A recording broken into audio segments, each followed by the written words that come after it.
I think that's the crisis that we're in today's world of things, where we want to look at the other person and what they're doing and think that that's the way to do it. And it's really not. I've figured that out just even in my own fitness journey personally, since I love fitness and I prep for bodybuilding shows. And I realized that's actually what reverted me to the biohacking space, by the way, because the whole bodybuilding world, you get guys that want to do things that I don't really want to do, but I have genetics. Same time, I just felt the most unhealthy, but I was being like, okay, well, this guy's eating 1,000 grams of carbs. I need to eat 1,000 grams of carbs. And obviously I just burn carbs nonstop. I don't gain fat. But the thing is that just my energy levels are plummeting.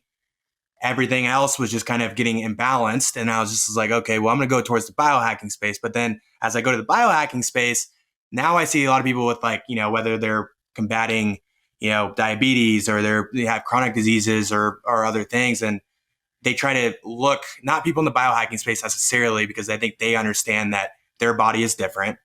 They're going to tweak things to figure out what works for them. And that's why I fell in love with the industry just based off of that. But I think that in society right now, whether it's about viruses, diseases, whatever, they want to go along with what the other person's doing. And I love with what you're doing in innovative medicine, where you're treating everybody as just them as an individual and tweaking things until they get the desired result that they want for their own health. So yeah, I mean, it really rests on results for me. A big part of medicine everyone likes to talk about is evidence-based medicine. Mm-hmm. And evidence-based medicine and clinical studies are wonderful. They guide us. They're necessary in some ways. But if that were the case, if we spent so much time and money looking at all of this evidence and looking at all the clinical data, then much more of us would be very healthy with six packs, lots of money and all this stuff. And that's not the case, because we're trying to group people together in doing that. We can't have that level of personalization of looking at someone's problems and still have that evidence in it. So for me, when I look at, where medicine has failed, it's not experience-based. Right? It's like you get a doctor, and I hear this all the time. A patient comes in, goes from one specialist to another, like trying to figure out what's wrong with them because they're not feeling well, and they get jumped around and they run the different lab tests. And it's sort of like, all right, we're going to judge our level of success basically on the evidence that we're getting. Your results are better. It's showing that you don't have this anymore. You're good. But the person is like, my experience is I still feel like shit. I'm still not good here, right? And that's the problem there, is we're not really valuing the experience of a human experience. We're kind of making a technicality of, oh, I'm just looking at your results.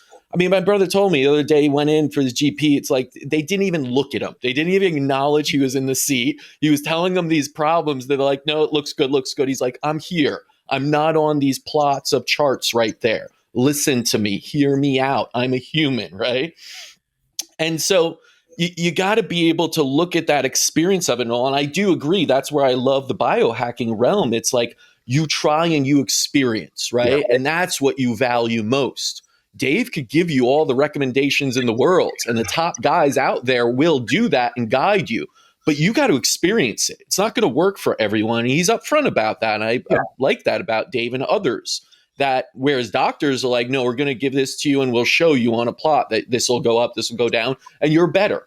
And meanwhile, the person's like, well, no, not really. Like, I know you're telling me that, giving, but I still have the experience of not feeling well. I still have the experience of fatigue, and please don't write that off. It's just normal, because I know I could be better. And some people do write it off. I think that's sad, because I think all of us have the opportunity and ability to be healthy and feel great.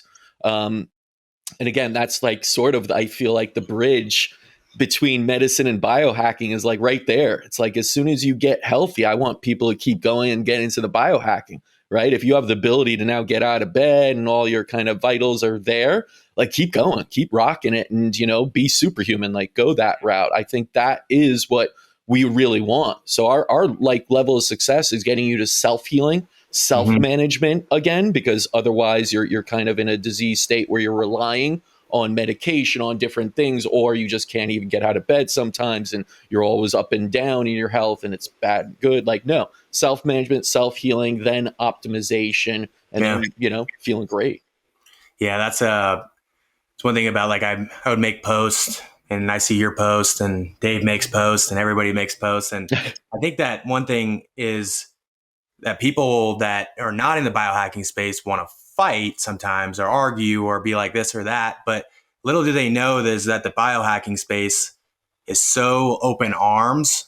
I mean, like how much people want to help each other. And I feel like as much as that people bring politics into the game of medicine, which was where everything went wrong right there, because there should never be politics in medicine. I think everybody should just want to listen to each other and just kind of come together, even with their differences. Some things work for them, some things work for the other. So that's biohacking. And little do people know on the outside is that that's what they do.